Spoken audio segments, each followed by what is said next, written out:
празниците се прокрадва мисълта. Преядох, прекалих, трябва да се поправя. И още в този момент тялото влиза в режим на наказание и започваш с зверските лишения. Започваш стриктно. Но в един момент не ти достигат силите и хоп, един малък пропуск. И си казваш, провалих се. И вместо грижа идва отказване. Защото подходът е бил срещу теб. Когато се почувстваш виновна, напрежението се покачва, тялото се свива, храносмилането се влошава, апетитът се обърква. Вината е форма на стрес, а стресът никога не помага възстановяването. Тялото не се променя, когато го обвиняваш. То се променя, когато се почувства в безопасност. На 10 януари започваме 7-дневен детокс без глад, без наказания и без крайности.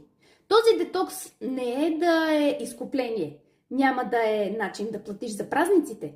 То е покана сега да се погрижиш за себе си малко повече. Напиши ми детокс в коментар и ще ти пратя линк за Viber групата, в която ще се проведе детоксът, за да се включиш напълно безплатно и да се погрижиш за себе си още сега.